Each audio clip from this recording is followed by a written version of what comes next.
Good afternoon, everybody. My name is Leon Hayes. I'm the COO of Superfy Technologies, based out here. It's my pleasure to spend the afternoon with you today as we talk about a very important subject that is impacting the waste industry, and that is technology and waste and this technology stream.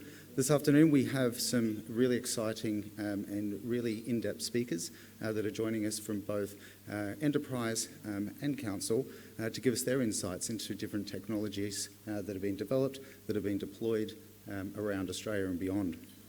So this afternoon we'll be doing 20-minute sessions. We will be keeping questions to the end, and we will have a group question and answer session at the end. Please use the app to ask any questions that you might have throughout any of the speakers, and we'll address each one of those if we've got time throughout the end. So without further ado, I would like to welcome to the stage for this afternoon's first discussion, Brent Murray from TOMRA Collections. Thank you.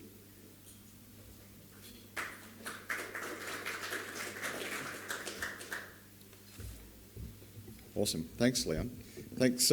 Firstly, thanks everyone for coming back from lunch. I know it's always the ask to come back and do the afternoon session, and thanks to the organising team for inviting me here to speak to you today and present on a topic that is really close to not only TOMRA's heart but my heart personally. We've worked really hard across New South Wales to deliver the Return and Earn scheme as the technology partner, and what we're going to go through today is really showing the next evolution of that and how we're going to continue to increase convenience for people, especially not only across New South Wales, but really how we can use and leverage our partnerships with current local governments and expand that into new local governments to help them activate community space and make convenience the centrepiece of the CDS.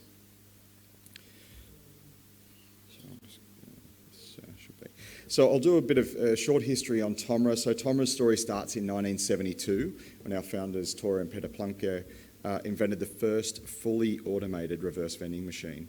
And that's a picture of it just there on the screen. And that was developed out of a need by a Norwegian retailer who wanted to collect and count refillable containers and do that efficiently without having to worry about someone maybe miscounting or mishandling. So from there, we've really leading the resource revolution by transforming how we obtain, how we use, and how we reuse our world's resources through cutting-edge solutions for optimal resource productivity. And that happens right across the full spectrum, from recycling, which we'll talk about today, food, and mining, to ensure that those resources, once they're taken from those respective areas, are used to their maximum value. And in the case of recycling, have kept in a closed loop. To enable them to be extracted and used again and again and again, similar to aluminium cans, etc.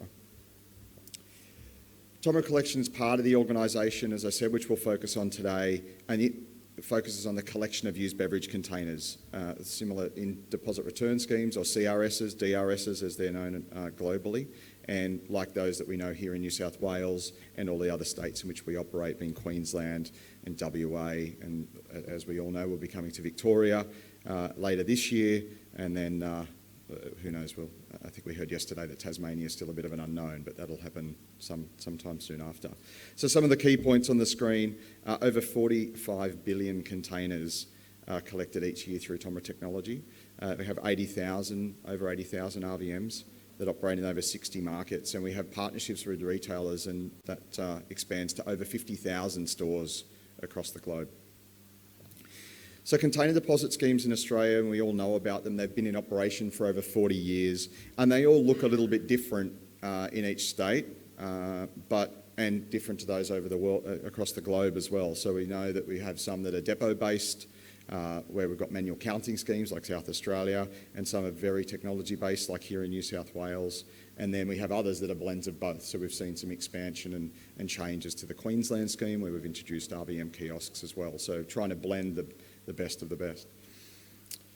Just touching a little on New South Wales, which most of us are familiar with. So in 2017, we launched Return and Earn. And as the technology partner, we deployed the RBM kiosks, and you'll see those in similar situations as shown here in shopping centre car parks and in central points of interest for community areas like car parks adjoined to sporting ovals or into other areas. And talking on that point, we're really proud of our partnerships with local government. We partner with over 25 New South Wales councils, and they host over 30 RVM kiosks with us. And that continues to expand with Moree Plains Shire recently coming into that partnership, and they're hosting a machine for us in Moree.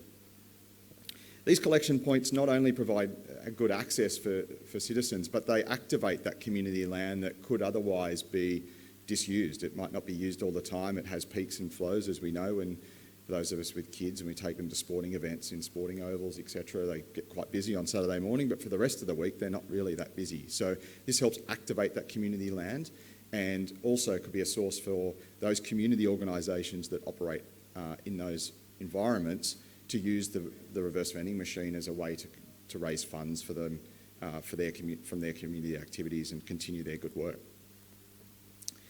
So innovation is a core value, and not only is it a core value, but we know that we need to be creative to solve the challenges of today to create a better future. And for New South Wales CDS, what that means is that adopting to the changes. Our lives have changed, not just from COVID, but it seems that they've just changed continually over time. We're getting busier, our needs are changing, the way that we interact with even just our retail environment. So how do we go to the shops, when we go to the shops, where do we go to the shops? Not big centres, we might go to small neighbourhood centres. And other things that we do in life is constantly changing. So we need to adapt, and that enables us to tap into other areas and other ways for local council and shopping centres to increase the footprint overall of reverse vending machine technology. So highly convenient schemes that we see across Europe, and we operate in most of them, and if not all of them, across Europe. And I'll talk about Germany a little bit. And they have reverse vending machine technology similar to that shown in the picture in all retailers. They have a return to retail model that enables people to, during their normal course of the day, they go to the shops to pick up bread or milk. They can take back 5, 10, 15, 20 containers, easily return them at a machine similar to this, and then go about their shopping, take the receipt back. So a very similar concept to what we have here in New South Wales, but it's right there inside the shopping, inside the retailer, be it Aldi, Lidl, River, etc. And that's the type of convenience that we're trying to instill into New South Wales with this adaptation of this new technology. And that's why those schemes see return rates, that's one of the reasons why those schemes see return rates of well over 90%. So places like Germany are up to 90, 92, or in New South Wales we might be in the 70s. So these are huge amounts of numbers. And moving from, as we heard yesterday, if you're in the session of CDS, we moved from in the 30s when we were just using the yellow bins to over 70s now in the recovery rates across New South Wales, which is a great achievement. It's always that last little bit. How do we continue to increase that from 70 to 80 to 90, etc., depending where we want to go? Now, as we heard yesterday, if you're in the CDS stream, there's a couple of levers that we can pull and which create more interest and more people that want to be involved. That one of them, and that was debated pretty heavily yesterday, was the redemption value and adjustments to that. We'll leave that over on the left for the regulators to talk about. But where we can actually influence really easily is convenience. And these new machines that we're bringing to Australia is really that enabling the convenience factor. So these new units provide the consumer the same features of the RVM kiosk. So if you've, hands up those that have interacted with one of our machines, used an RVM kiosk here in New South Wales. Not bad. Not bad. Hands up those that aren't from New South Wales. That might be even a better... there we go. That explains it. So the features that are enabled by the RVM kiosk or by the technology is that you can access that technology and access a return point between the hours of 7 a.m. and 10 p.m. So it's pretty convenient for people who are time poor. You can go really early, you can go late at night, etc. The front end user experience is really engaging. It's very simple. You put the container in through the hole at the front, and the machine activates and then continues on. It can continue to redeem your containers until you finish. The session will print out a voucher, and you can take that to the retailer. So it's really straightforward. There's multiple payout options. So if you sign up to the Return and Earn app, you can scan your barcode on the app, on the RVM through the app, and that will then direct your refund how you've decided to do it. So you can get e-vouchers, you can get donations, you can do all of these sorts of things through the app. But more importantly, and something that we had to work through at the beginning, was DDA compliance. So enabling access for everybody, not just the able-bodied amongst us, but everybody having access to it. So these are fully DDA compliant, so that ensures that we've got equal access for everyone. But unlike their big cousins, the RVM kiosks, they come with the added advantage of only being very small. So they're less than 2 square metres, and we've got one over at our stand that you can come and see and interact with if you've got some time later. Here's one we've just started to roll out. So this is the machine that's located at Central Park Mall in Sydney. So for those of you that don't know that, it's Central Station, and there's a building on Broadway that's got quite a lot of foliage on the outside of it, and commonly known as the Green Building. That's where we've located this, quite close to Woolworths. So what that machine is, what we're trying to test with that machine is really putting the convenience right there for the consumer will increase the redemptions through that. This machine has kicked off only a few weeks ago, and it's constantly doing around 4,500 units a week. So for a unit that we haven't really heavily publicised too much in that local area, we're pretty happy with its very nice soft start that we've had. And the reason that we chose that location was its locality not only to Woolworths, which is literally from that picture there, you can see just around the other side of that doorway, but above that site we've got residential apartments. There's a lot of residential apartments around it, so it's very high density. As you can imagine, there's not many 40 square metre spaces in such a highly dense area. So something like this, quite close to the retailer, is really going to enable us to bring the redemption point or the collection point to where the people are going to be. In addition, there's a lot of student accommodation. So there's UTS across the road, Sydney Uni up the street. So there's a lot of student accommodation. So the market for people that engage with the scheme for reasons other than just the sustainability outcome, they might be thinking, oh, hey, this is not a bad way for me to earn, a few dollars extra and then use that towards my groceries. Or if you've been a uni student, it might be, helping to supplement some income while you're studying. So that's why we chose that location. That's really started to take off. Like I said, 4,500 a week is a great start, and we've seen that increase consistently across its time. And as I said at the beginning, in addition to the retailers and the shopping centres, this new format really enables us to increase our partnerships with local government.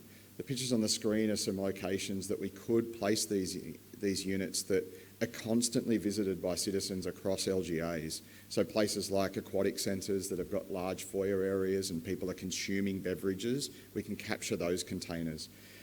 Sporting venues, again, people are consuming the containers while we're watching kids play sport. While the kids are playing sport, they're consuming containers as well, so they can capture those containers there.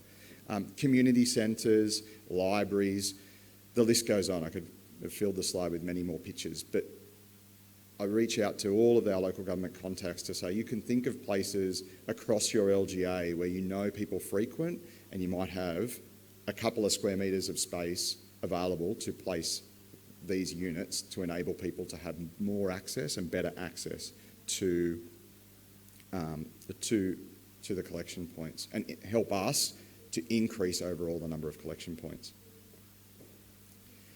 So, as I've said, this new format has the potential to fill these gaps. There's only so many spaces, and we're quite cognizant of this, as you all are in the LGAs, that there's only so many spaces for our large kiosks. They do take up a bit of space. They need the additional support from the collection infrastructure as well, so the trucks being able to get access to the location.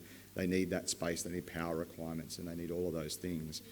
And this new format enables us to put these collection points in places that we couldn't even think of before. So the places I listed before. And the aim really is to raise the number of collection points overall across the network to be closer to the number that we see across those European schemes. We don't have the legislative power behind us to have return to retail like they do, where if you're a retailer and you're of a certain size, you sell a beverage container, you've got to take it back. We don't have that here in Australia, so we need to be innovative and think a little bit outside of the box on how we're going to increase overall the number of collection points And those numbers in Europe are quite staggering. You know, they've got sort of somewhere almost 10 times the density and the convenience of return infrastructure. So, you know, the numbers that we're talking about in Australia are far less. And to enable us to get to that 80, 90% redemption rate, we really need to continue to increase it. And there are ways to generate new revenues. So, as I said, you put them in the sporting locations. The sporting teams can be part of that. They can return the containers that they're using to generate money for that club, that community event, or that community club to continue to do the work that they do. Nice and short and sweet for me today. Thank you very much for your time. Thanks for your attention. I did leave a little space for time for questions, but Leon's going to move those to the end. So I'll hand back to Leon, and then we'll go on to the next presenter. Thanks, team.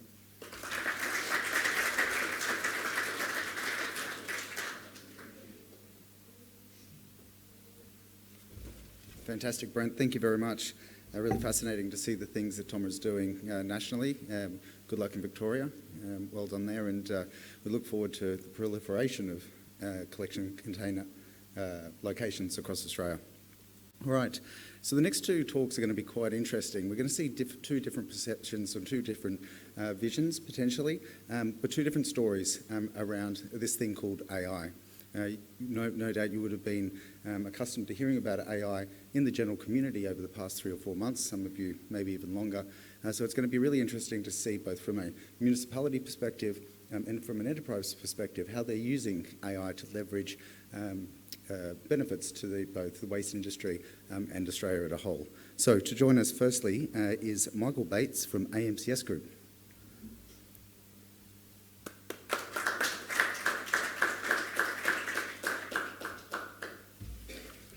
Thanks all. Thanks for having me.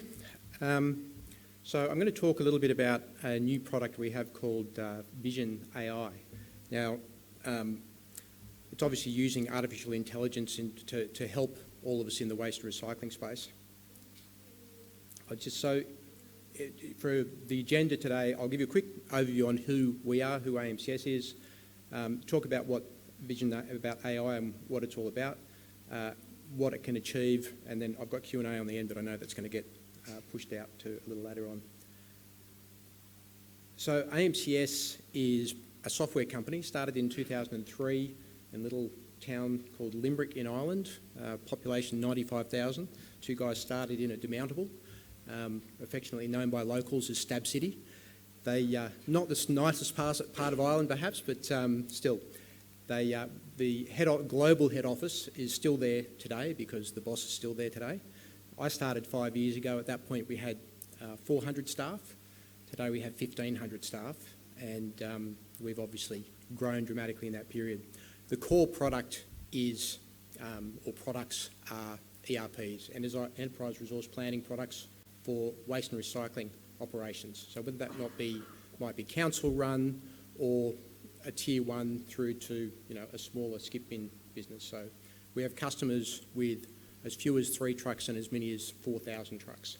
So it's a fair range. The growth we're a very acquisitive company, and particularly over the last 10 years, we've expanded the footprint so that we started very specifically in the waste and recycling space, and we are comfortably the biggest provider of software in that space globally.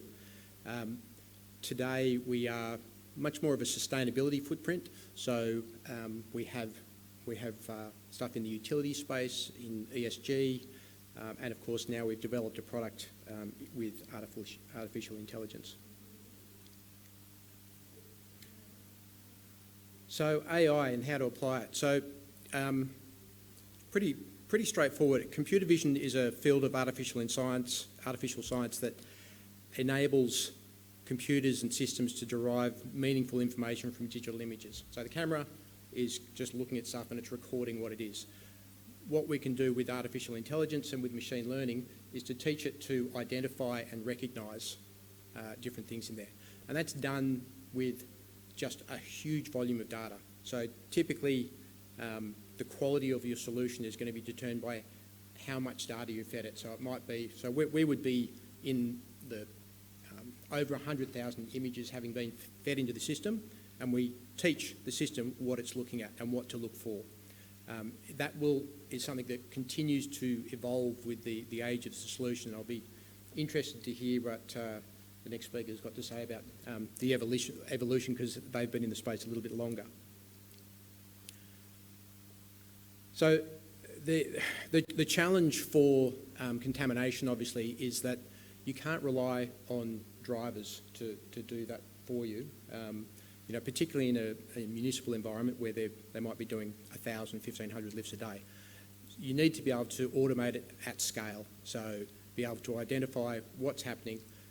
Unfortunately, you can't do it until after the fact, so nobody can see what's inside the bin before we tip the bin. So the camera is actually placed, is in the hopper to see what's going on after you've lifted it, but then you get the data post that. It's accurate, it's repeatable, and you get data from it. And I think it's around then what you do with that data. So we have plenty of instances of people getting great quality data but then not actioning it, and so they're not getting the value from things. The three tools we're talking about: you need a digital video camera, a video camera. It doesn't need to be anything special. And you've got the Vision AI, so the analytic itself, and that's sent up into the cloud, and then a portal where you can see and access all of your data.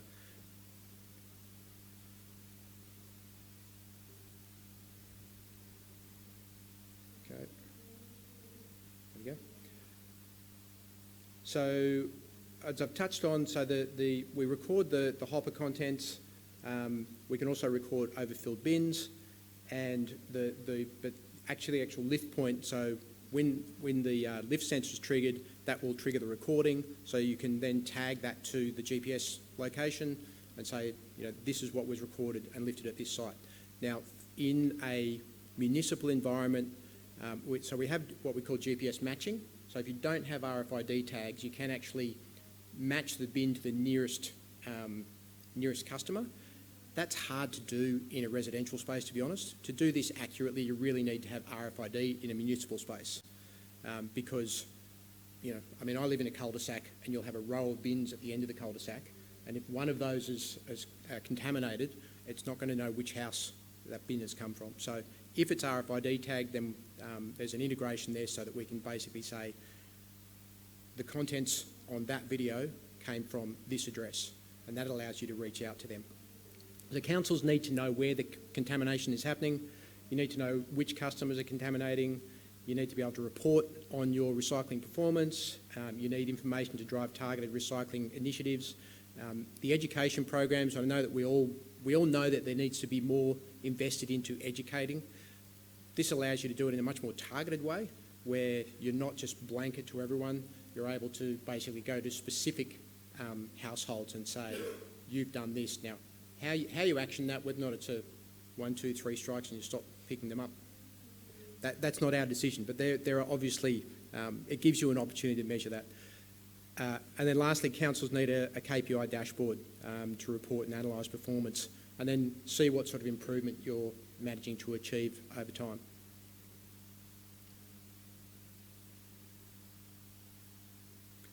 So in terms of the contamination detection, so that's the primary objective of Vision AI.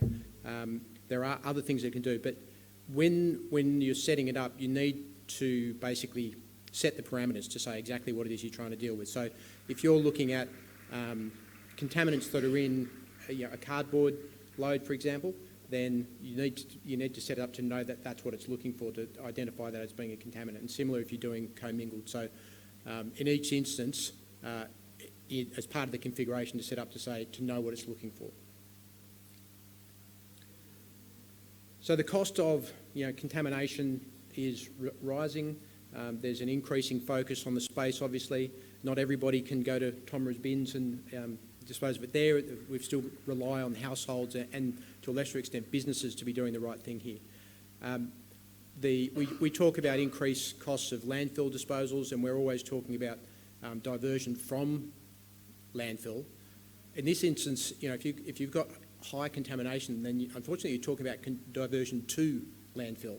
And so one of the things that we're working on as a sort of a future state that we're not there now is to have real-time updates on the load going into a given truck, where it gets to a certain point where you say, right, that's now a contaminated load. It's beyond what can be tolerated, and so it'll be diverted from a recycling plant, and so it'll has to go to landfill. Not ideal, but better than the alternative, in fact. So the environmental costs there are obvious.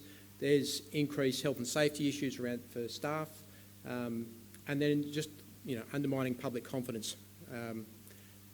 There's probably some of us in the room that have been in the unfortunate situation of being, on the lead story on the news because you see a general waste bin picking up everything. I think the public likes to hear good news stories in this space. They actually are growing a conscience, and so it's a really positive thing for councils to be able to report on it, to saying we're doing good in this space and you're doing good too. I've just got a little video here as a cheat to run through how it works exactly.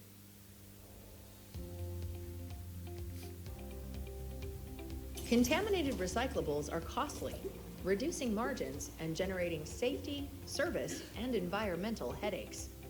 Conventional recording of contamination is a burden for drivers, and neither effective nor scalable. AMCS Vision AI for contamination. You can automate the management of contamination. Record all the collection details and send them to our AI portal that identifies contamination events, assigns a contamination score, and links them to the service address, tracking key metrics and providing you with the evidence required to engage with customers confidently. AMCS Vision AI is a SaaS solution, rapidly deployable, operating independently or integrated with the AMCS platform. Protect your margins and reduce risks to safety, environment, and service. Automate, identify, and engage with AMCS Vision AI for contamination management. So I should have mentioned that while we do have a broad suite of products, this is a standalone product, so it can be integrated to our other platforms, but it can also something that can operate independently of everything else. So in terms of the sort of, let's just give you a bit of an idea of the look and feel of the dashboard. So the data is accessible to you anytime. The information comes back in real time, but then it's the collation at the end of each day to give you an idea of how you're performing. So that can be done, it can be done to address level, obviously be done to street level, work through with heat maps, etc. So you can look at your contamination trends, your overfill analysis, know where you've got issues. The grading, so when you are configuring the system to start with, we assign scores to different things. So, if there's a small contaminant like a single plastic bottle identified in the cardboard, then that'll be a relatively low score. But if there's a whopping great big plastic bag, or if there's something larger in there, then that'll give it a much worse score. And that you can track that day to day. You can track that by household, by address, through a time period, and look at how things are improving. And then you can also target, the worst performers. And I guess, you decide what's the tolerable level, above a particular score. And then also just in terms of a heat map, you can show on a map whereabouts you've got bigger problems. So whether or not there's a whole street that seems to be an issue. We've had instances where this has been piloted with various customers globally. We have some councils who are sending people on foot to given streets and actually checking bins before they're lifted, after they've had feedback of particular issues, and then they might do or not. But letters to those customers is probably a safe way to go.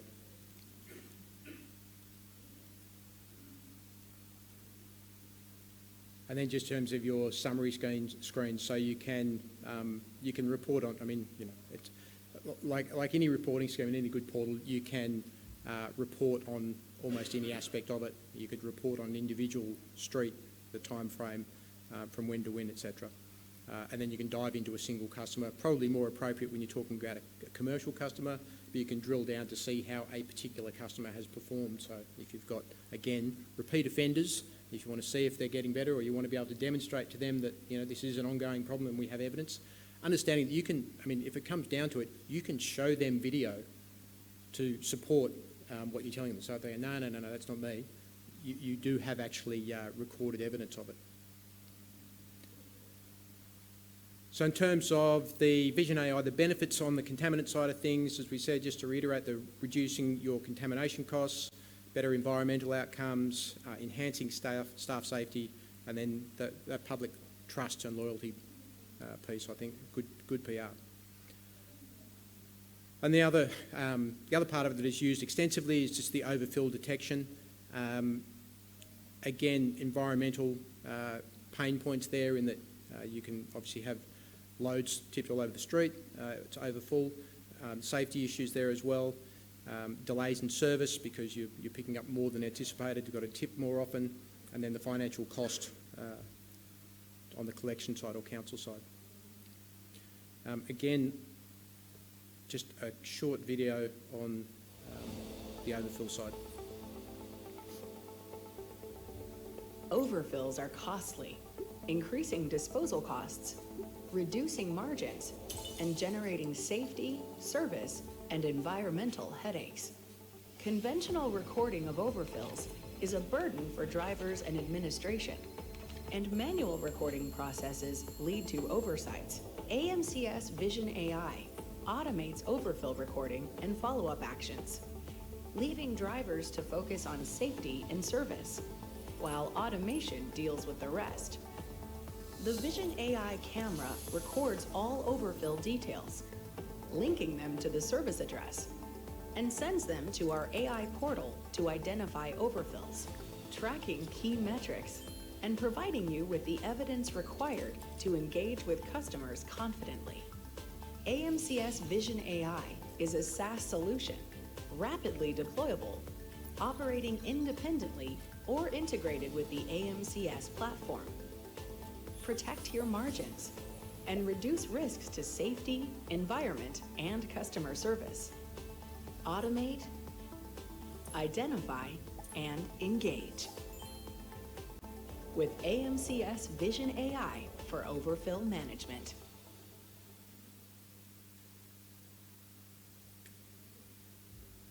So one of the things, particularly in a municipal space, is that we often have customers say to us, "Oh, we're going to get the drivers to report on this, that, and the other." And you know, our experience has been is that's not going to happen. If you've got somebody that's picking up 1,000 bins and sometimes up to 1,600 bins in a day, they're not stopping for anything. And I've sat in the truck with these guys, and there's driving, there's joystick, there's rear vision mirror, and nothing else exists in the world. So to ask them to interact with the system to record notes against a particular customer on that volume is one thing. To do it on paper, even worse so. But so I personally think that this graph is a misrepresentation, and the red line there is saying if it's manual recording, I think you find that's way lower than that. It's probably 1% where you might have a particularly dedicated driver here and there that'll tell you if it's a problem. But this automates the process so that there's no question about it. The driver doesn't have to do anything. They can decide not to pick up the bin, but whether they do or not, you are still going to have that information. So then benefits of the solution, just to sum up again, it's around reducing the risk of revenue leakage. That's for councils that are running their own fleets. So I guess it's revenue leakage is the same as impact on your costs. Improving the driver and public safety, automation reducing the workload on the driver, the workload that I say you're probably not going to do anyway, and then the actionable insights. The public litter piece as well, from a PR perspective, is a strong one. So just the last point, this is for us an evolving product, and because we have a pretty broad footprint in the space, we already do stuff in the telematics space, so we will be adding to the product to include things like speeding events, harsh braking, acceleration, cornering, etc., and then automatic links to video footage for a particular instance. So you go into the system and you'll be able to just click on it and it'll show you exactly what it's referencing. And a quick testimonial from one of the customers that is piloting it in the States. I'll just say with those videos too, I have no idea why we have to put an American voiceover on everything. I mean, I know from talking to my colleagues and my boss in Ireland that you kind of have to be trained up to understand them all the time, and they wouldn't put an Australian voice on it, but I think they can do better. My next thing was questions, so I'm going to leave that until later. Thank you very much.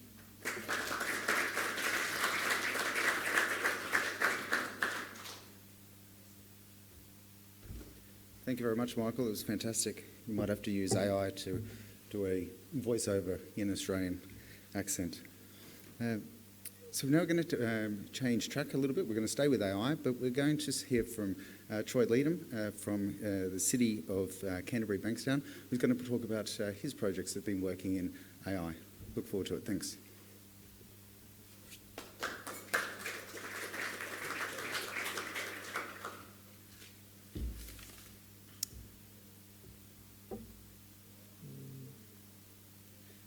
Okay, 5 years. That's what I was told when I spoke to our education officers and asked them how long it takes them to inspect every bin in our city for contamination. 5 years, that's a long time. So I asked them, well, why does it take you so long? And they both looked at me and said, mate, you do know we have about 90,000 bins in our city we need to inspect. That's a lot of bins. And so I knew we had a problem. If we wanted to improve our recycling, I had to come up with a solution that could inspect these bins in a quicker, more efficient way that gave us better data. Hey everyone, my name's Troy Leedham. I'm the Systems Coordinator for the Waste team at Canterbury Bankstown Council, and today I'm going to take you through our journey on using artificial intelligence to detect contamination in recycling bins. So first, we'll start with where we were. So if we go back to around 2018, we were running a program at Council called Recycle Right. This was a really good program, and what it involved was 2 of our education officers walking up and down the street, checking recycling bins, looking inside them for contamination. So they'd lift the lid, as you can see there, and they'd check that top sort of 10% of the bin. If anyone had put the wrong items in there, they'd mark it down on their notepad, take it back to the office, and then send out a letter or flyers or contact the resident and say, hey, you've put the wrong thing in your recycling bin, you need to improve it. So it's really good. Unfortunately, it was a very manual process. So as you can see, from the time they went out, inspected the bin, wrote everything down, went back to the office, that would take them a long time, and like I said, 5 years to inspect every bin. The other problem was it was high risk for them. So they're going out at 4, 5 o'clock in the morning, working in the dark. Residents were coming out, hassling them. Who are you? What are you doing in my bin?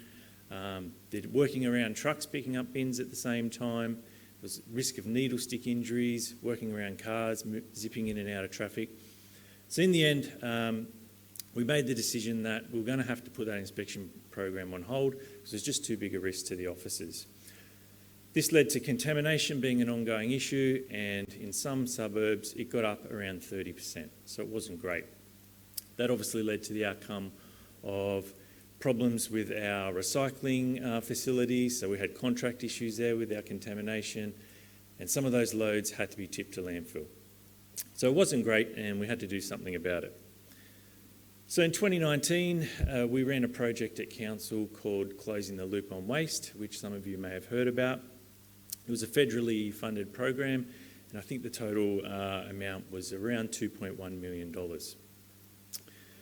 So at Council, we run our own garbage and recycling trucks. So first thing we had to do was improve the technology in those trucks because basically it was non-existent. GPS was a dirty word. Nobody wanted to put anything in the trucks because the guys thought we'd be tracking them. So we took them along this journey, and we managed to install GPS and cameras in every garbage and recycling truck in the fleet. So that allowed us to get details on where the guys were picking up bins, time and date, and which truck. Plus, with these new cameras on board, we could now take photos of which bins we were picking up. We also got photos inside the hopper, and we're getting all this video and photo data coming in. So it was really good. That's when we had the idea of, well, how about we put something inside the truck and perhaps the drivers can use that to report on contamination. I mean, they're driving the truck, they're looking at the screen anyway. How hard is it for them to just press another button and say, that bin's contaminated? So it worked for perhaps the first 2 or 3 weeks, and then we started getting feedback from the guys. Hey, I'm driving a 23-tonne truck. I've got other things I need to concentrate on. I'm trying to pick up these bins, narrow streets, parked cars, etc. Last thing I really want to be doing is helping you guys with your contamination problem. So unfortunately, that didn't work, and we were back to square one. So we sat down and we thought about it, and we said, well, the education officers can't do it due to the risk to them. Our drivers can't do it because it's just too onerous on them. What do these two things have in common? They're both humans. So we thought, why don't we see if we can use this new technology to identify the contamination? So that's what we did. We went out to the market and we engaged a vendor to build an AI model for us that could detect contamination once it had been tipped inside the truck. So they built a proof of concept for us, and they used Amazon Web Services. We supplied them with all the photos from the trucks, and we did all the tagging for them. And what they did, they built this model here, which you can see, and they started getting some really good results. So we'd kind of answered the question, yes, artificial intelligence can detect contamination in trucks. Unfortunately, this was just a proof of concept, so nothing was automated, and the vendor more or less controlled everything around it. So we had to come up with a way to move it into production and something we could use every day, because we still weren't looking in bins for contamination. We started that conversation, and unfortunately, when it came down to it, it was just going to be too cost prohibitive for us to move it into production. Again, we're back to square one. No one is checking these bins, and I was starting to think that this AI just wasn't going to be the answer, and we're going to have to come up with something else. That was until our IT guys came to us with a program that Microsoft had just released called Power Apps. So what that is, I'm not sure if anyone's heard of it. It's a program as part of Microsoft's 365 package where it allows users to build their own apps. So that's what we did. We started looking at automating processes around our missed bins and our bin delivery services, our dump rubbish services. Those guys were all still using pen and paper to work out their runs. So we put all this stuff onto tablets and we started automating things and making things much easier for them. Now, I didn't do it because I absolutely had no idea how to do it. So what we did, we hired a graduate straight out of uni who was really smart. He was very young and very keen. And he also just happened to have a very keen interest in artificial intelligence. So he built all these apps for us, and he came to me one day and he said, "Oh, Troy, I've built these apps for you and I'm kind of looking for something to do." And I said, "Oh, yeah?" And he said, "Oh, I've noticed that Microsoft have also got an AI builder as part of Power Apps. And I was thinking perhaps I could automate some of these things like invoices coming in. I can get it to scan emails and we can automate some payments. Perhaps I can look at getting bin numbers from the trucks using AI that way." And I said, "Well, yeah, they're good projects, but why don't you look at contamination in our recycling bins?" And he thought about it and he said, "Yeah, all right, leave it with me. I'll see what I can do." So he went away, and to be honest, I wasn't that hopeful. But he came back to me 3 days later, so 3 days, and he said, "Oh, Troy, remember how I was going to look at that AI for you?" And I said, "Yeah." He said, "I've built it, I've done it." And I said, "What do you mean?" He said, "I've built a proof of concept. Come and have a look at this." And I'm like, "Oh, he's pulling my leg, you know." So I went over and had a look at his computer, and sure enough, he'd built this proof of concept. He tagged all the images himself, and it was getting really good results, up over 80%, using the cameras in our truck on detecting contamination in recycling bins. As soon as I saw it, I said, "This is what we've been looking for. We can build it ourselves. It's already in Microsoft, so everything can be integrated into our existing systems." So I went to our resource recovery team and I said, "I think I've found what we're looking for. Let's move it into production." So they gave us the go-ahead, and that's what we did.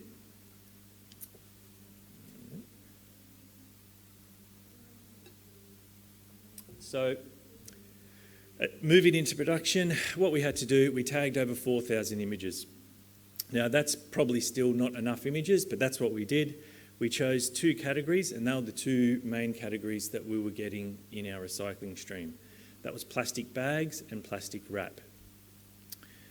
So, we did discuss putting more categories in. The problem was the more categories you put in, the more photos you've got to tag. Anyone who has ever tagged photos will know what a horrible job it is and the mental toll that it takes on you. So we decided let's just stick with 2 until we can progress that a bit further. So we trained the model up. It was working really well. Now came time to automate it. Like I said, it was part of Microsoft, so it was, well, I say it was easy, but my graduate who built it will probably disagree with me. He automated everything, so now it's running every day, and we're doing 90,000 bins every 2 weeks. So that's 2 weeks to inspect every bin in our entire city, not 5 years. So how does it work? So our truck will come along, he'll pick up the bin, and our GPS will register the time, the date, and the location. So that'll give us an address as well. We'll also pick out the truck that picked up the bin. The cameras inside the truck will take a photo inside the hopper, so we'll take 6 photos, and we'll also take a photo of the bin that it picked up. All that information will then be sent via the cloud into our SQL database, where it'll all sit until all the trucks have finished their run, so around 11:30, 12 o'clock in the morning. Once all those bins are then picked up, it'll push all that data into our AI builder in Power Apps, and Power Apps will start running through all those images and detecting contamination on every image that it sees. It will then take the results. If it's found contamination, it might find 1, 2, 3, 4, perhaps 5 instances of contamination in a bin, and it'll send that into an online Excel spreadsheet. All that information is then sits there, and then we can manipulate that however we like. So we've built a dashboard, which I'll show you soon, and we can also use the front end of Power Apps to have a look at what the contamination has found. So this is what the front end of Power Apps looks like. The software will place a GPS marker on where it's found contamination. And you can see there that resident's probably not having a good day. He's put 4 or 5 plastic bags in his yellow bin, so he's done the wrong thing. But the AI's picked him up. We've got the time and date of when it was. It'll put his address there as well. I've blacked it out just to protect him in this instance. And it tells us the contaminants as well. We can filter that data by truck or by date, so we can go back and have a look at what they did 2 weeks ago and then going back further weeks as well. And this is what our education officers can use if they want to really zero in on certain streets or certain houses to see what the AI has done. For a more broad overview of what we're getting, this is the dashboard that we built in Power BI. So it's a heat map of where all our contamination is. I think it looks like a big storm cloud sitting over our city. And obviously the darker red areas are where most of the contamination is. Unfortunately, there's a lot of red areas on there, but it's great data for our guys to use. So they can start targeting some of these areas. And the other great thing is they can tailor that education as well. So we have a very diverse city. I think somewhere around 40% of our residents were born overseas. So the residents who live in Condell Park are a lot different to the residents who live over in Elwood. So depending on where that contamination is, they can tailor that education to suit the residents that live there. We can also filter that as well by street or by suburb. We've got a date slider there, so we can choose what dates we want to look at. So it's really great data for our education officers, something that they would have only dreamed of 5 years ago when they were out there with their pen and paper searching for contamination themselves. Now, despite how good I think this is and how good our education officers think it is, we've still got some work to do on it. So we want to continue training the AI model. Obviously, we're only just over that 80% with our accuracy, so that's going to mean we're going to have to tag a lot more images. If anyone's looking for a job tagging images, hit me up after the talk, because I certainly don't want to do it again. It was a horrible, horrible job. But that's what we want to do. And obviously, as new things come into the stream, we may need to decide, well, we're going to have to start trying to detect that because it's just causing too many issues for us. So then that'll mean we can start retraining the AI model to start detecting things. So as an example, we're getting a lot of the gas canisters in our recycling. That's causing fires. Same with batteries as well. We've had a few truck fires recently, so we could take the decision, let's get the AI to try and detect some of that stuff. It's only early days, so we've obviously got to refine our education on how we use this. I think we've only been at it for 2 or 3 months now, so we don't have any data on if it's actually working for us, the education, but it's going to be an ongoing thing to refine that and use that data to best educate our residents. Now, our IT guys have been at me because of all this data that's coming into our system. Like I said, 90,000 bins in 2 weeks. So a lot of those hits are coming into our data storage, and it's taking up a lot of space. Excel is probably not the best place to store it all, so we're, at the moment our IT guys are looking at better ways to store that data, and they're probably thinking about an SQL database in the cloud. And lastly there, we're actually going out for a market sounding later this year. So by no means are we putting all our eggs in this basket. The AI space is ever evolving, and there's a lot of vendors out there who may be doing things better than us. So obviously we want to look at what's happening out there before we decide to fully commit to what we're doing, or perhaps we'll find something better, cheaper, something that's going to work better for us. So just to summarise, artificial intelligence, so it's giving us live data, so we're getting it in every day now, and it's much better quality data. We're looking at the whole bin, the contents of the whole bin, not just that top 10 or 15% of the bin. We can target our education, we can tailor it to the residents that live there, so it's been really good data that's coming in for our guys. And obviously just that automating of processes, so at no stage in that process, apart from the driver picking up the bin, nobody has to touch anything, nobody has to press any buttons, everything's automated, and the guys don't even have to leave the office. It all just comes into them and they can work out what they want to do with it. Most importantly, we've improved safety, not only for our education officers who were having all those problems inspecting bins at 5 in the morning, but we've improved safety for our drivers. So we've taken one of the things off them that we wanted them to do, and they can just get back to concentrating on picking up their 1,000 bins every day and getting that done as safe as possible. But if I bring it back to my first slide, and next time an somewhat ignorant person asks our education officers, how long does it take you to inspect every recycling bin in our city? The answer won't be 5 years, it'll be 2 weeks. So thank you.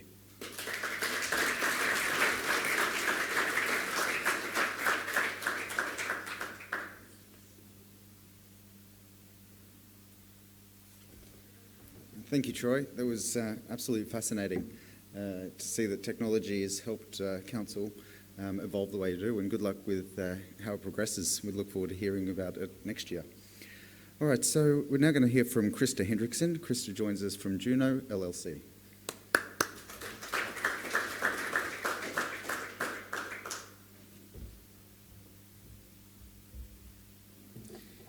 Good afternoon. I'm excited to be here, Krista Hendrickson, especially because I get to talk about my favorite subject, which is recycling. And I also get to introduce you to Juno. It's a waste recycling technology. We can process residential commercial waste and then divert recycle up to about 90%. So who are we? We are part of a company called Koch Industries. It's the second largest private company in the United States, has revenues about 125 billion, and came out of oil and gas originally, but the last 30 years they have diverted into different investments, most recently more into new technologies such as robotics, instrument testing for medicines, battery technologies, battery recycling, you name it. About 18 years ago, they acquired our direct parent company. It's called Georgia Pacific, and it's one of the larger consumer products companies in the US. And it's a very fiber-centric company. Everything in the US is pretty much related to wood, paper, and fiber. There's the consumer products division that makes essentially tissue, towel, napkins, those type of things. There's a building products division. Then there's a packaging division where Juno resides within that makes cellulose and also boxes, for example, pizza boxes or boxes for commercial goods. And Georgia Pacific has a long history in innovation, and we developed the Juno technology in-house. And what really pushed us in that direction were two things.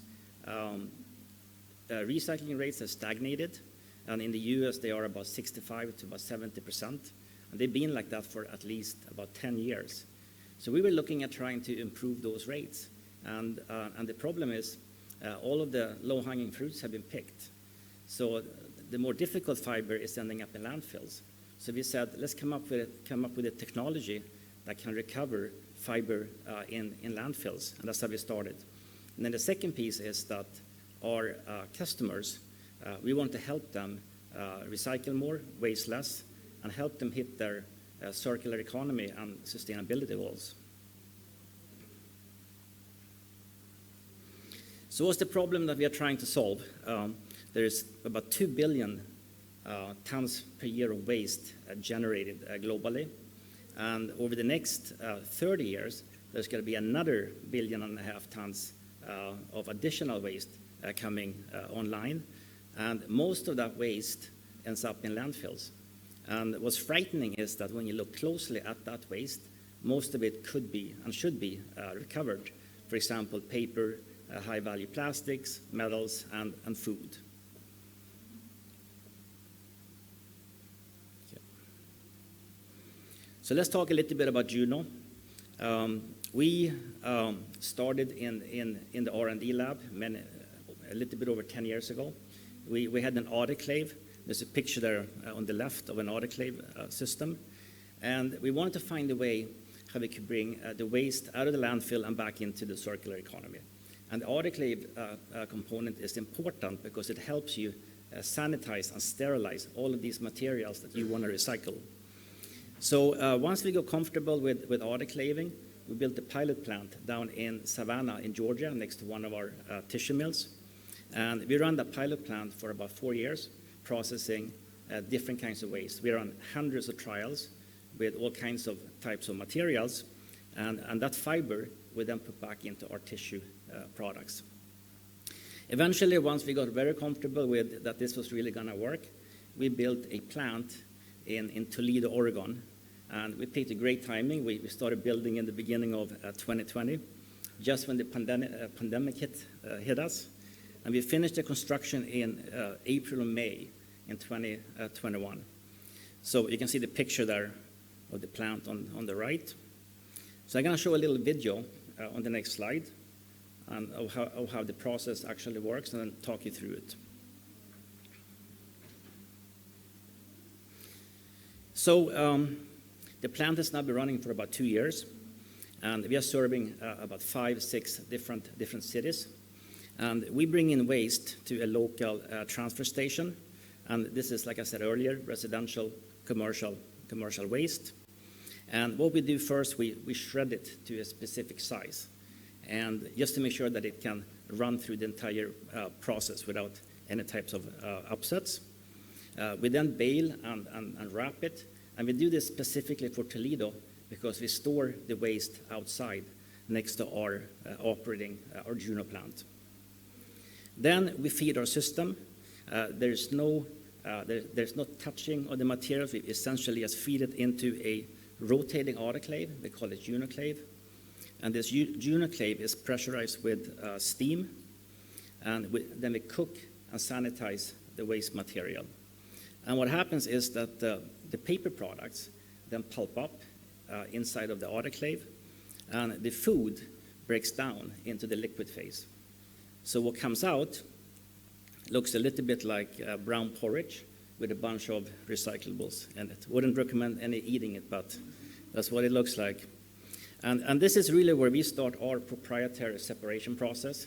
It is a wet process where we dilute and then have, call it 10 different steps to get a high level of separation and recycling.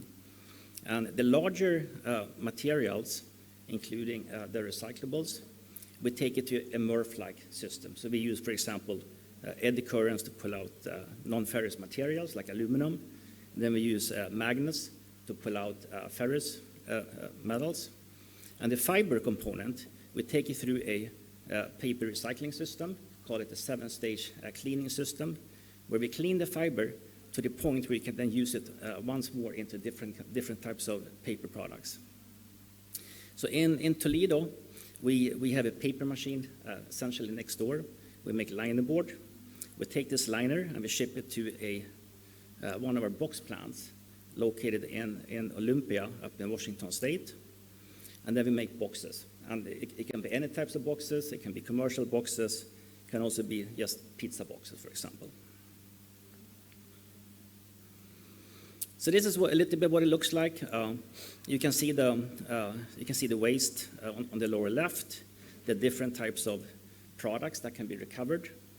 And then on the fiber portion, we also had a third party certify the fiber, so we can actually, we have a chain of custody where we can track the fiber from the waste through the Juno plant, through the paper mill, through the box plant, and we can then offer a Juno certified fiber product to customers who really value sustainability and are also looking for a very unique fiber coming from a landfill that hasn't been available until now.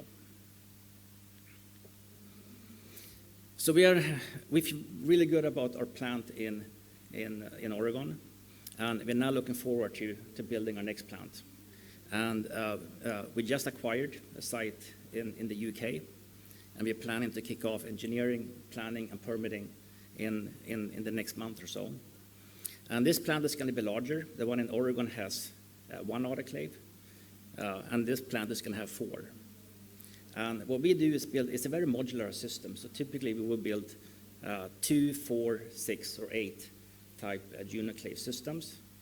And this particular one is going to have 4. So we talked through the process a little bit earlier, but I just want to reemphasize that we're not inventing equipment. We're using traditional MRF-like equipment to pull out recyclables like optical sorting for high-value plastics, magnets, and eddy currents for different kind of metals. What can't be recycled, so for example, fabrics, wood, there could be different multi-laminated plastics that are very, very difficult to recycle.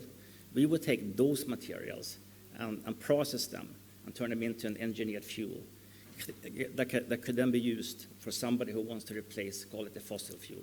And it could be somebody like a cement kiln, as an example. And the one, I talked about the fiber. The one component is the food that breaks down into the liquid. We would take that through a conventional anaerobic digestion system. And that food would then be turned into biogas. And that biogas we could then use internally to create steam for the Junoclave. If we have excess biogas, we could then put it back on the grid, or alternatively just turn it into power. So how do we fit into the existing waste hierarchy? And we heard about reducing, reuse, repurpose at this conference, and also, of course, source-separated recycling. But where Juno comes in is after the source-separated recycling has been done. So whatever is left that goes to landfills today, that's what we like to process. And once we get our hands on that material, we can then divert, recover up to about 90%.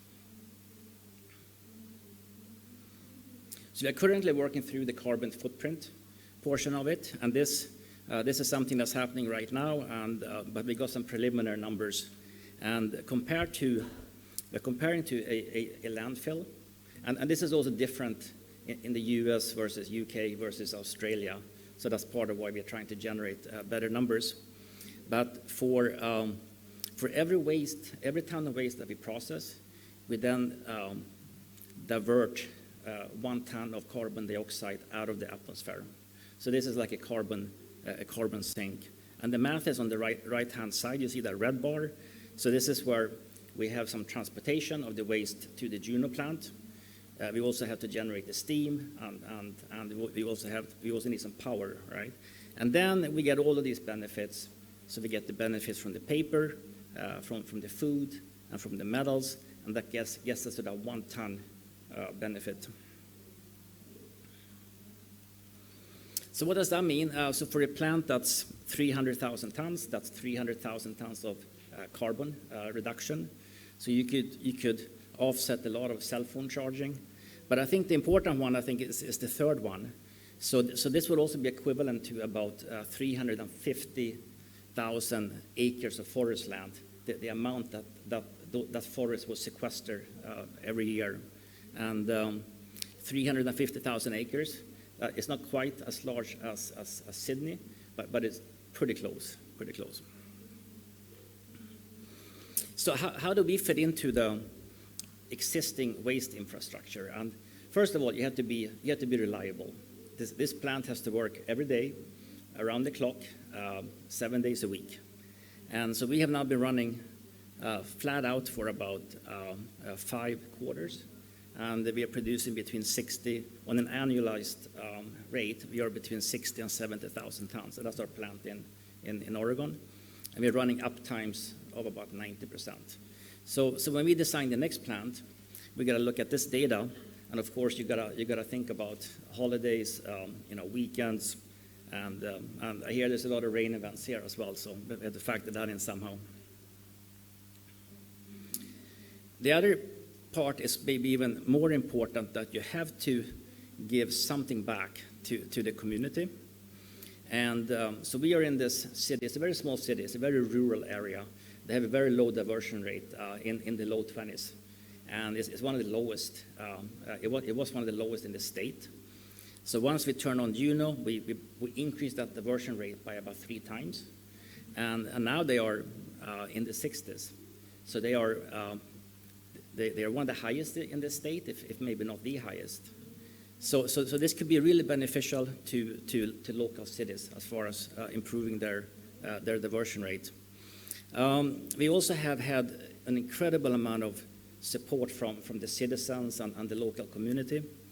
And we have had no issues no complaints regarding odor, because we are handling waste, right? There's been no odor complaints. There's been no complaints about traffic. And we haven't had any environmental permit violations whatsoever. So it's been a really good run. And our local hauler, he is ecstatic, because not only does he get to haul us the local waste, now we can also bring in waste from the other cities close by. So he's growing very quickly.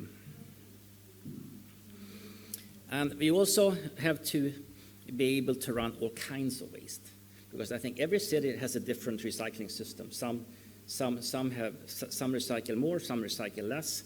And so, for example, Toledo is part of that left column there. But as you go, for example, to that third column that we're running a trial with, is a county called King County. It's 2 million people. It's next to Seattle.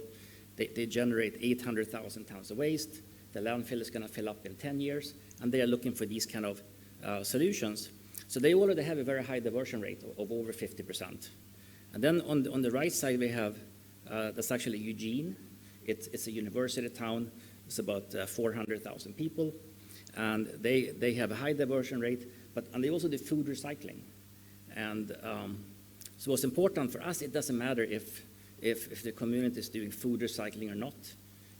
We just need to understand this so we can design according to the waste characterization. So to summarize, so let's say a typical city has call it a 50% diversion. And so typically that 50% diversion comes from the source separated recyclables. And the other 50% is everything that goes to landfill, right? So with the Juno facility nearby, we just would like all of those trucks pointing to the landfill. We want those trucks to point to Juno. And so what would happen then is that with Juno, we could then bring the diversion rate up to about 95%. So we are here to introduce you to Juno, and we want to meet people that want to increase their diversion rates. And feel free to come and look us up after the presentation. Thank you.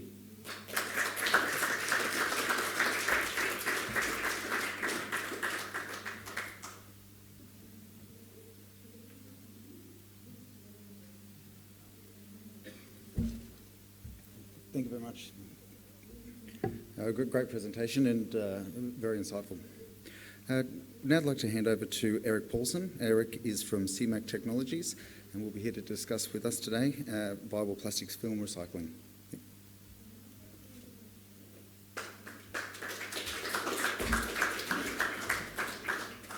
Thank you very much. Do we have a clicker here? Oh, here we go.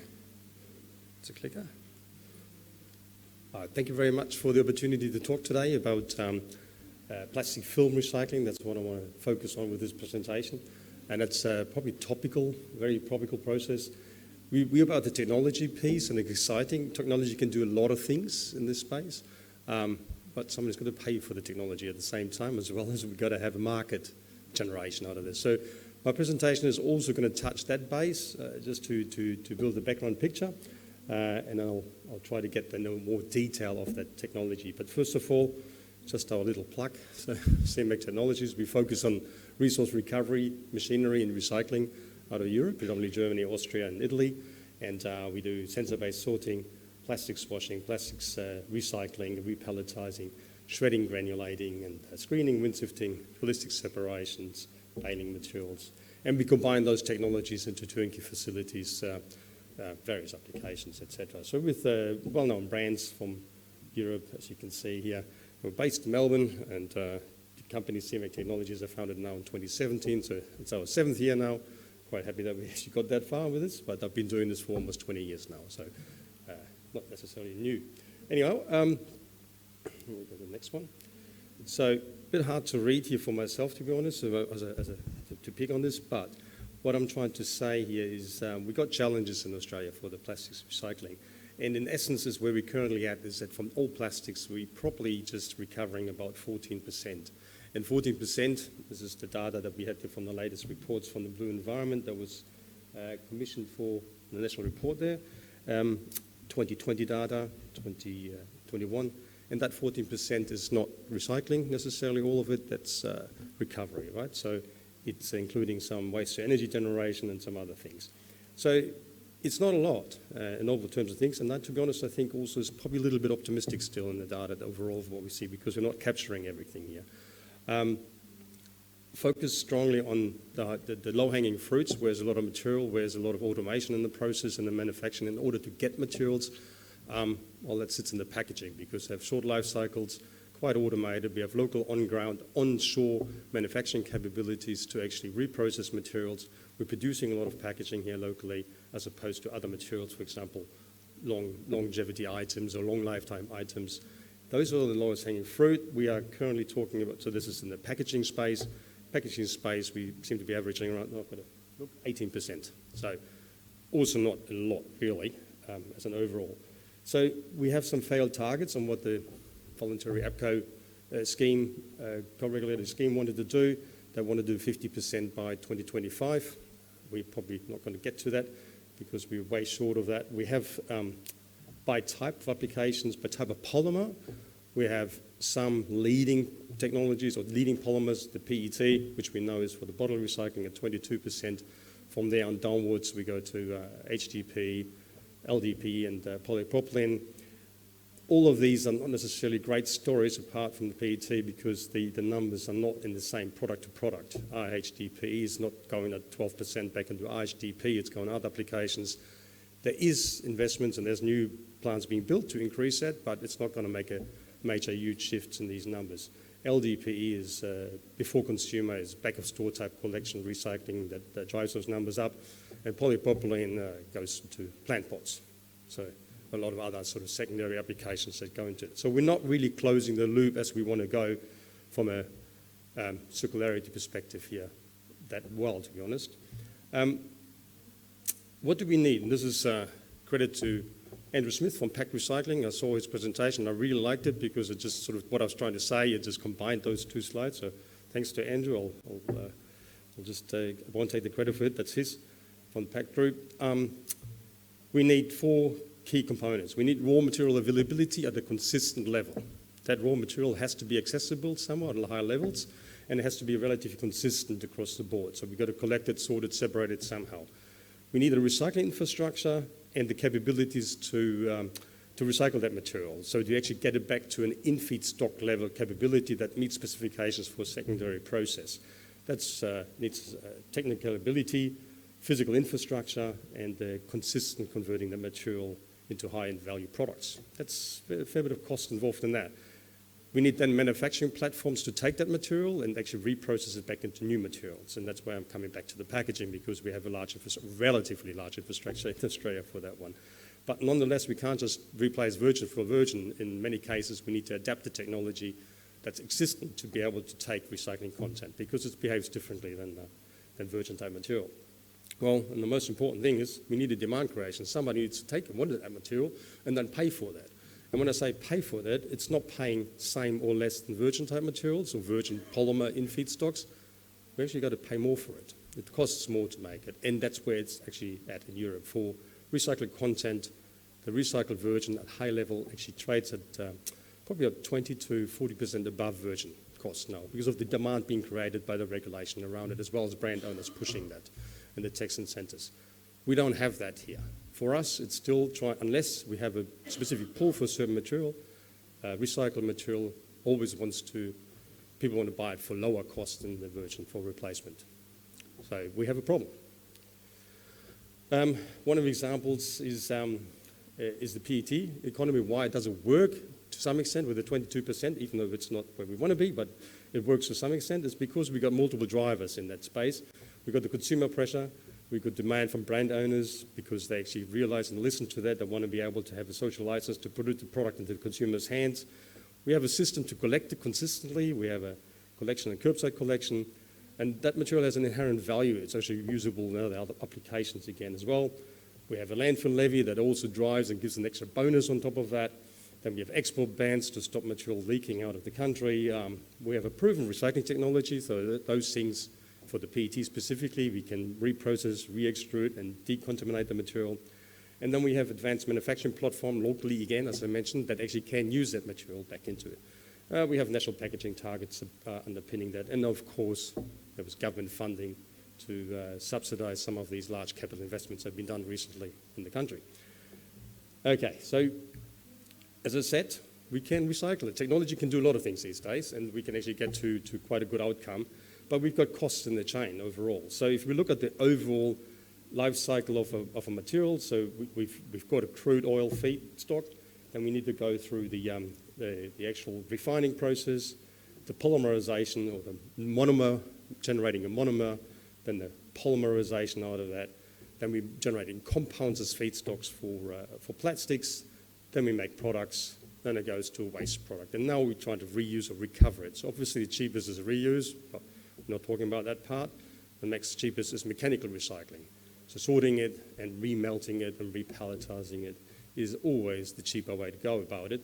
If you want to go in the next stage into we still got mechanical recycling as a solvent base, but it's a bit of a marginal difference. It's still more expensive. Then we go to chemical recycling, which needs to go back into the monomer stage of the in-feed of refining. Now, that comes with more cost because we still have to do all the things we have to do for mechanical recycling, and then we've got to do more in order to get it back into the refining, back into the monomers, and we don't yield as much in the back end of it. That doesn't mean it's wrong, or doesn't mean it's the right way to do. We have to do these things as well, but they go hand in hand. Mechanical recycling and chemical recycling will have to go hand in hand to give an over solution, because there's a lot of materials that we will not be able to get to mechanical recycling or get to purity commercially, economically, and then they need to go to the next stage of the chemical recycling in order not to end up in landfill. So I think they go hand in hand to some extent. But keep in mind, please, they are more costly. All right, what does it look like from a post-consumer flexible plastics recycle life cycle? So if I'm a plastics recycler, right, I'm not looking at it the other way. I'm as a product end and then selling to consumer. I'm looking at making a product but with the feedstock that I've got to get. So I've got a different life cycle. So first of all, back to I need a collection of feedstock. I need to get consistent feedstock that I can work with. Then I need to sort the material. I've got to shred it, flake it, wash it. Then I extrude it. And then I'm going to give it to a reprocessor to make new materials out of it, or I'll make it myself, for example. Film bags, profiles, pipes, sheets, and rigids are examples of these output products which we can all make. We have challenges, though, as I mentioned, it's the demand of that, the purity of the in-feeds, and the dollar costs. So we're competing with virgin polymers at that in-feed. So how do we get that commercially viable that we can invest in all the front end to get the material coming? And then consumption and back the product comes to us. Just a big deep dive of some of the technologies we can offer in this space is obviously all needed for this is sensor-based sorting. So if we have a mixed film fraction, for example, then we need to optically sort to get an LDPE or LDLDPE mixed fraction, remove non-polyolefins ideally, and then be able to take it to the next step, back to purity, back to high quality materials. TOMRA does the optical sensor sort machines with the infrared detection, also with high-speed generation with speed air for film sorting. So with that, we can get higher capacity and throughputs on the machines to make it viable for slight film plastics recycling. Next step is film washing.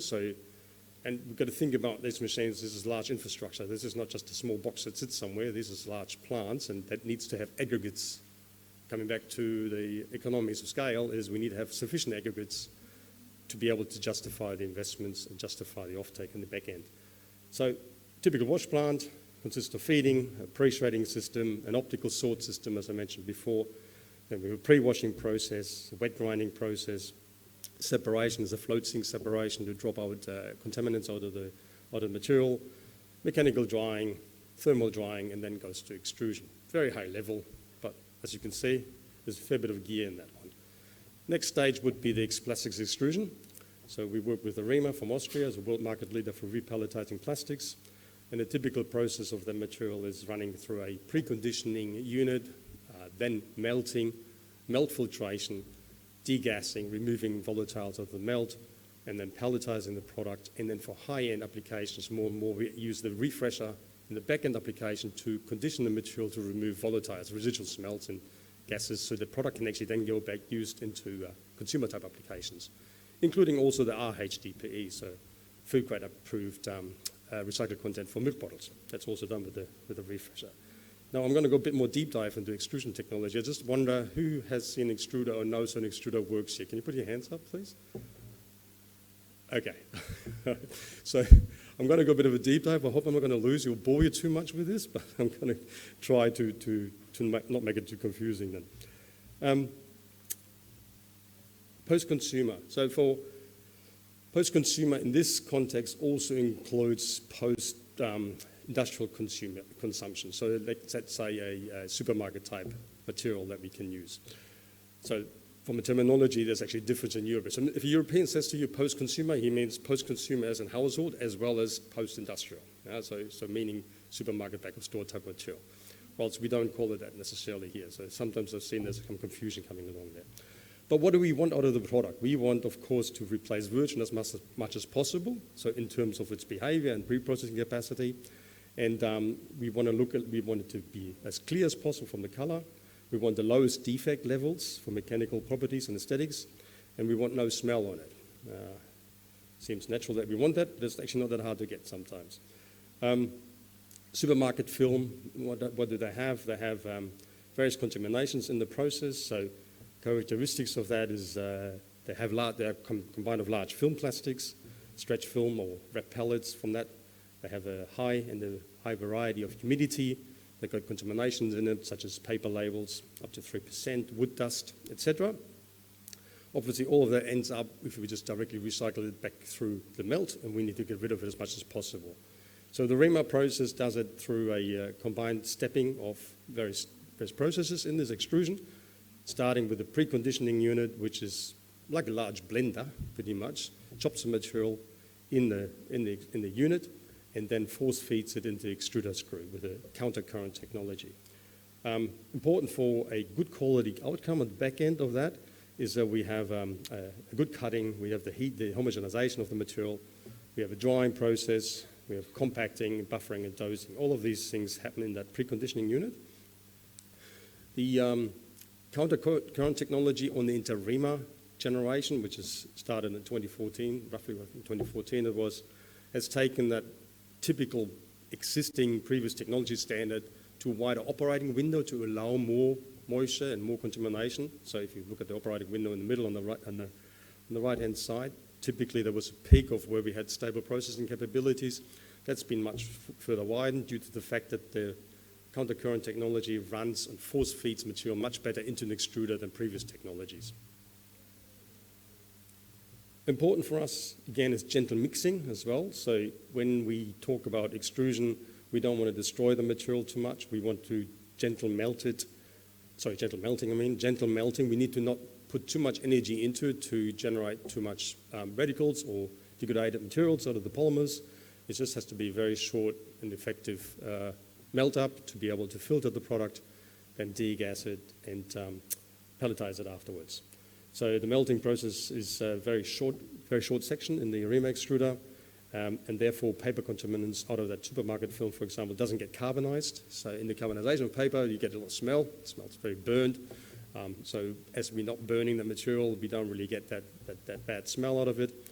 And the contaminant particles remain relatively large, so anything that doesn't melt at the same temperature as LDPE, for example, stays unmolten, and then the filter can remove it quite effectively after that.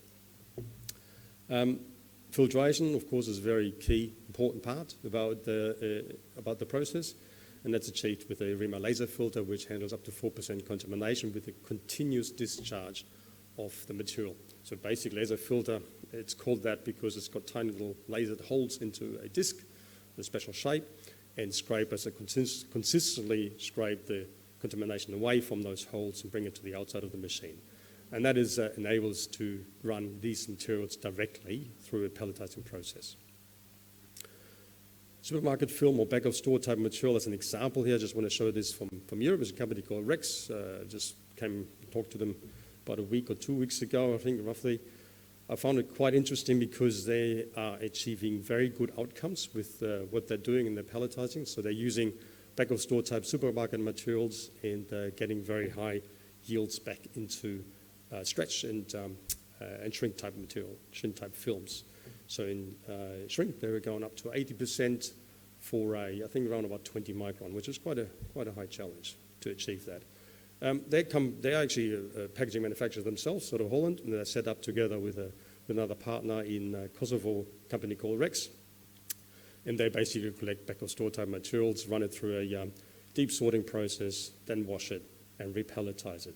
Interesting is here, that probably shows a bit better what they do. So they feed from the suppliers a 9010 or 98.2, which is the terminology for that type of material based on the colors. Then they go into the sorting of clear LDPE and clear LLDPE and colored LDPE. And their targets is then obviously to make an A grade from LDPE and L grade LLDPE, so linear low density polyethylene for different applications, and a colored for low grade or sort of bag type applications. And they make these shrink wraps, they make pouches, they make stretch wrap again, and they make bags out of it. As I said, in the collation, they even managed to get to 8 micron, 30% content. So very high targets if you're talking about that sort of applications. Another thing is the post-consumer, real post-consumer type material. We call this a yellow bag out of Europe. Is maybe similar to the red cycle. We call the red cycle material here. So the front of store collected plastic film. Yellow bag in Europe gets collected. It's basically packaging collected in a bag, which is also polystyrene cups, PP cups, and everything else, as well as film plastics. And that gets sorted separately. You have a film fraction going one way and a container fraction the other way. The film fraction then contains all sorts of packaging film that then goes to that post-consumer sorting process we're talking about now. It's probably worse than what we see here in the front of store collection in terms of quality, because there's more contamination in it. But nonetheless, that gets reprocessed. So what are the challenges? We've got high moisture content, strong contamination. There's a large variation of the material, of course, of the composition of it, complex material structures, and organic residuals. Of course, from the extrusion perspective, quite a few challenges, not to talk about the other front end. We still need to do other things on the front end. We need to wash it, so we need to sort it, and we need to wash it. But then when we come to the extrusion, again, we need the key steps of a preconditioning unit to dry and homogenize the material, gentle melting, good filtration, very good homogenization, and a very good degassing in order to come back with a pellet that you can do something with out of that. Challenges I mentioned, high moisture content, variation of materials, I mentioned that already. So first step is the preconditioning unit that deals with the moisture and the variations of material to condition that. Second stage is the gentle melting again, the same effect as I mentioned before. So short melt up, ability to degas the material back through the preconditioning unit as well. Then it goes through the filtration and then the degassing with another step of homogenization in there. Homogenization allows a better extraction of the volatiles of the process. Here's some imagery of examples of pre and post better homogenization of the standard processes. Homogenization after the filtration allows coalescing of bubbles and the coalescing of volatiles out of the melt, and then be able to pull it off effectively with the vents for the degassing units on the extruder. They run at about 100 millibar and really pull out as much as they can from the volatiles that still sit in the melt. Those volatiles we want to get out because they cause obviously imperfections in the film. They cause fisheyes, called speak, or gels. They basically cause us issues down in the processing later on. So as you can see, less lenses or fisheyes, small contaminants, and it's relatively well homogenized. In the post-consumer application as well, we often use the double filtration technology now as well, which basically does a two-step melt filtering that's in the extrusion directly before the degassing, and then afterwards, again, we have an extension extruder, get more pressure up as a 5D extension extruder, and then we run through secondary filtration. Important to note, the double filtration has the finer filtration first, because now we have the highest pressure. We run the max pressure through. We filter at 90 to 110 micron, and then in the second filtration, we filter at 200 micron.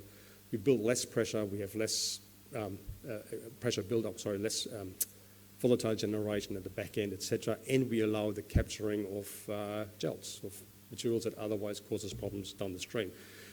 Gels are semi-molten materials. You could imagine a silicon that squeezes itself through a hole. So if it makes its way through a 110 micron hole, it makes its way through a 50 micron hole.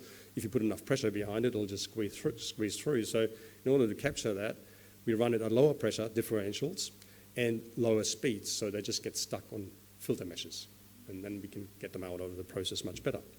And that's what's happening with the secondary filtration. Again, some examples of that: standard homogenization, then the improved homogenization, and then a double filtration, shows you much better quality of the film in the back end.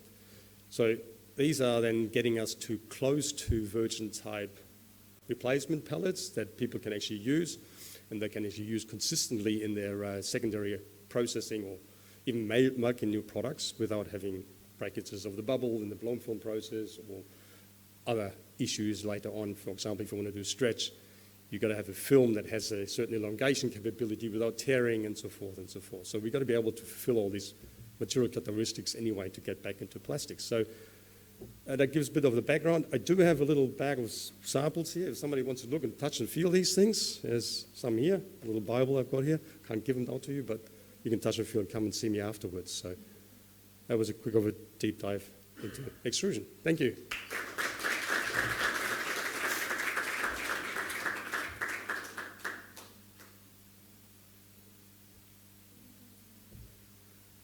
Great, thank you very much, Eric. Fascinating insight once again. Can we get a round of applause for all of our speakers this afternoon?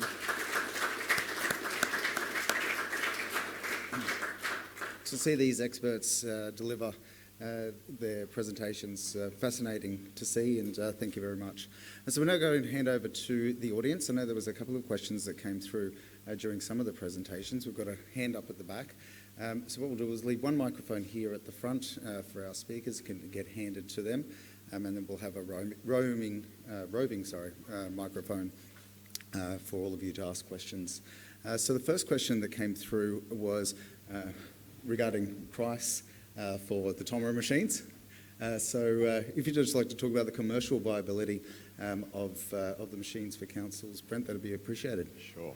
So I did see that question around price. Happy to talk to Tamara. Happy to talk to you later on. But in a similar way that we operate our RVM kiosk there, we do pay a fee to the person who's hosting it to host those machines as well. So these are opportunities again to, as I said through my presentation, activate that community space and then go from there. I'm happy to speak in specifics with anyone that's interested in regards to the pricing.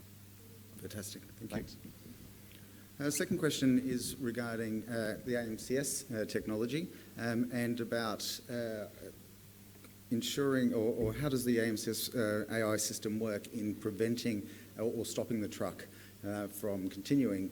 Is there any relay to the truck, or is there any engagement with the truck that would stop it prior to contaminating it or stop the bin from being released? I think, as I mentioned, unfortunately, you can't see through the lid of a bin. And I think even Troy mentioned that even when it was being manually checked, you can only check the top 10% of what's in there. So unless the bin is actually emptied, you can't see what's in there. So I made the observation at the time that we'd love to be able to get to that point, and maybe that technology will come one day, but it doesn't exist yet. Yeah, okay. Thank you. We have a question at the back. Yes, thank you very much. Kat Heinrich from Rawtech. Thank you all for your presentations. I was particularly fascinated by the AI insights there, and it got me thinking about what other potential applications may exist. So, yeah, this is a question for either Michael or Troy on the AI. One of the challenges that I see often is public place recycling. It's notorious for being contaminated, and this is despite having source-separated bins next to each other, etc. People still don't get the idea. So my question is, have you seen any applications for public place bins where people will put their item in one bin and it will automatically detect what it is and kind of spit it to the right, container? Does that exist? Because I want one. So, I've actually got, before my waste software experience, I've a lot of experience in video analytics, and there is technology that can do that sort of thing, but I'm not aware of anyone that's puts a trampoline in the bin if you throw the wrong thing in there. Spits it back at your face or something. Yeah, or public shaming, or...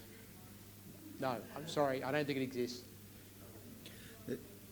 Sorry, I missed who was asking that question. Maybe see me later. There might be somebody. Question to the middle. Hi, Anne Prince, just following on from that question, Sydney Trains have been piloting that type of video surveillance on litter bins on different stations. The issue is that the AI just takes too long to recognise the item, and so the person's already put it in the bin and they're on the train before it tells you whether you're putting it in the right bin or the wrong bin. So they've got dual screens beside a garbage bin and a recycling bin. They see what you're about to put in and they're supposed to tell you which bin to put in, but it's just too slow for the commuter. So they're working on it. Maybe. Yeah, there's a piece of machinery in Ireland that I saw when I was recently there from a company called SensiBin, which is doing a pattern recognition of what the item is and then allowing the slot to open or the determination. It's like an AI-driven RVM, so maybe that's worth looking at as well. Do we have any other questions? Yes, great. Oh, hi, Gail from Regroup. One of the things we talked about in Victoria at a recent Vic Waste Management Conference was the issue of fires and batteries and all of that and dangerous goods in bins. And I raised the point there, and I'd like to raise it here in case anyone's got any good ideas. It's really about, once it's in the truck, it's almost too late. So how to know what's in the bin, going back to that idea that we don't know what's in the bin. And I've sort of been putting that idea out, and someone said, MRI tech could do it. But obviously there's issues around, cost and time in terms of, because I was thinking you could have the truck coming down, scanning the bin and then knowing what's in it and then not picking it up if it's, got a dangerous good in there. Anyway, I'm putting it out to the audience if anyone's got any thoughts on that. But yeah, just trying to get a feel if that's happening overseas anywhere, and if we can, if trucks can not pick up a bin because it is going to have a dangerous good in there, we just need, maybe that's something for the future. So there is technology that can detect what's in the hopper and sort of heat sensing and the like, so detect a risk of fire, etc. It's already in there, but at least then there can be a warning to a driver to stop, get out, and notify. But I think the MRI issue would just be the sort of being able to productise that on a per truck basis would probably be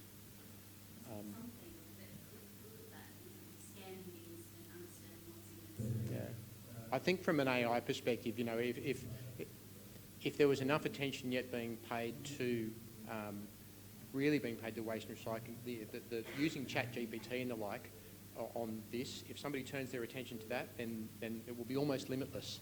But we're not there yet. That's really just hit its focus on writing essays at the moment.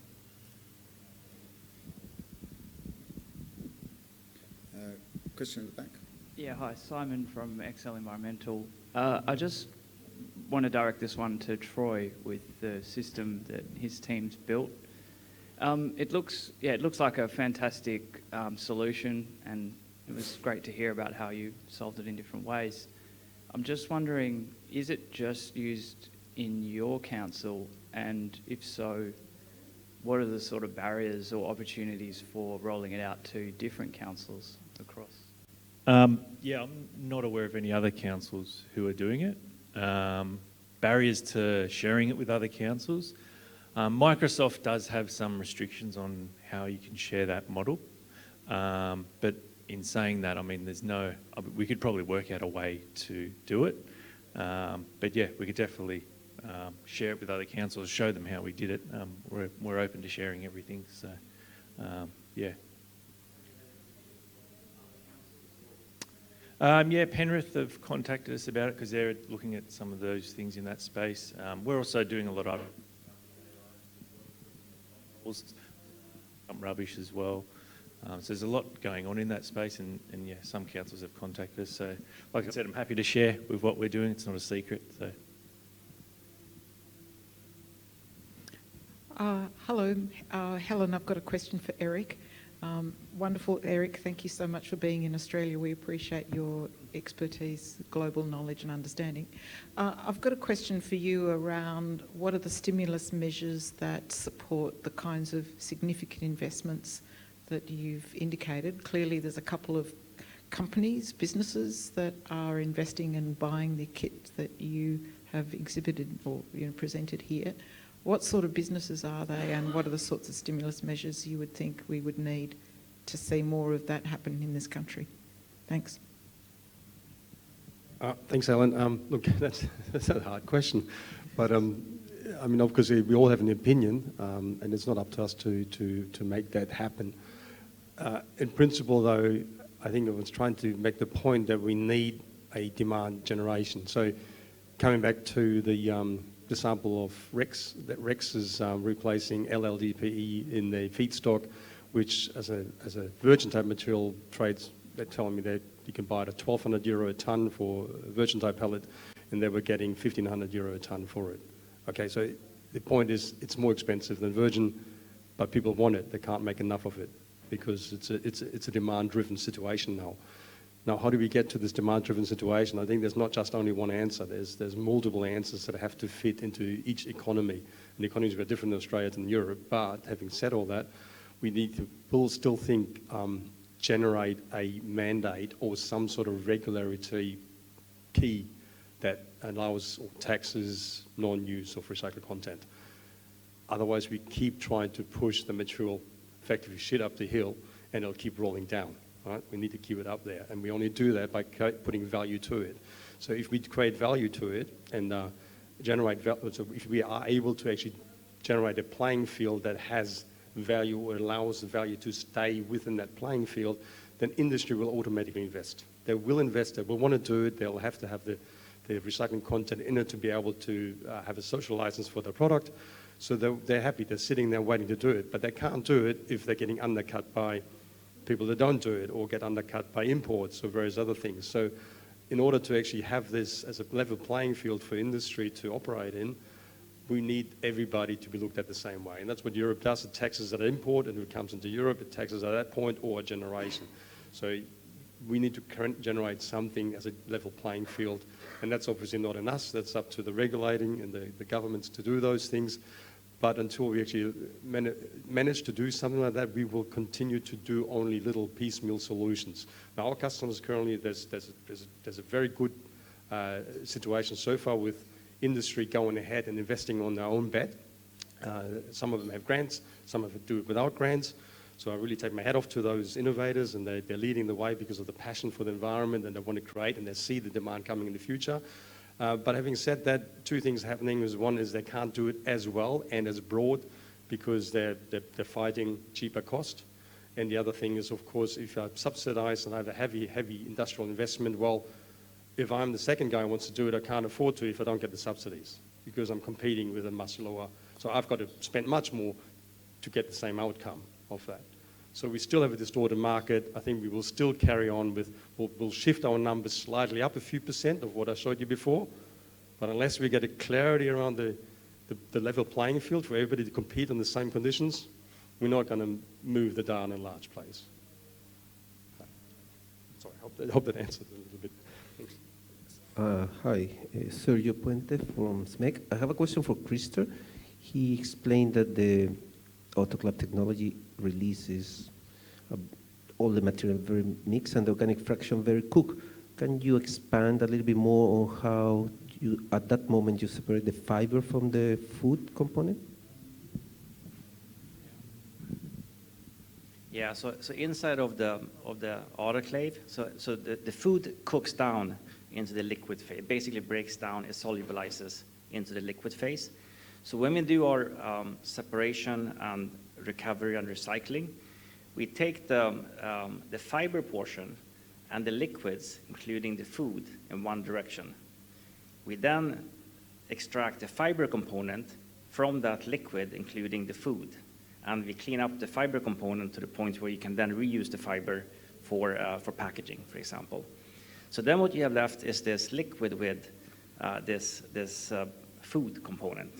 And that's the liquid that you then take it through anaerobic digestion, and you can then recover essentially all of it. And what's really nice about the autoclaving technology is that it's a hydrolysis step. So it really breaks down food into short chain components.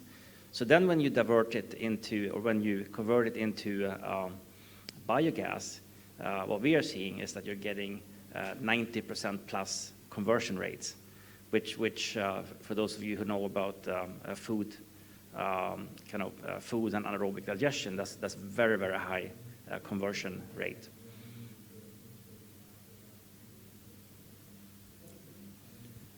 Any more questions? I think we've got time for maybe one more.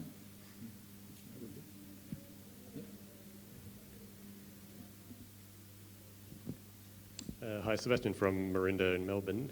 Thanks, Troy and Michael. Just had a question for you regarding the AI.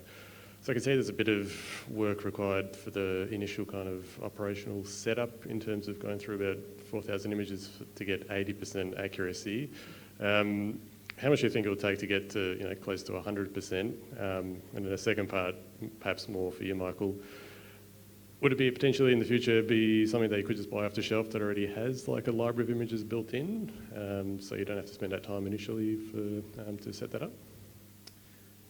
Well, I spoke to my graduate about that, and he said at least another 4,000. And the thing is with AI that he's told me is the more you tag, once you get over that 80%, you've got to keep tagging more, and to move up in 1% increments, it takes a lot more tagging. So it's a bit of a challenge, but obviously, I mean, are we willing to accept 80%? Maybe, maybe not. That's something we need to decide. So yeah, it's going to take a bit more work. Yeah, I'm not too keen on doing the tagging though. So. From a commercial perspective, there are products available on the market that already have done a lot of stuff, and that's what we're working towards. We're just at a relatively early stage of it. So it probably comes down to what, if you narrow it down to say that you're looking to be able to identify particular things, then it's easier. If you're saying, any contaminant, you really need millions of images to get there. So as Troy says, it's you get to a point where you have to do a huge amount more to get another 0.1%. All right, well, thank you very much, everyone, for those wonderful insights, great questions. Just a little bit of housekeeping. Afternoon tea will be served in about 2 minutes, and then we'll be returning back into this room or any of the other rooms at past. Have a good afternoon, and I hope you enjoy the rest of the show. Thank you.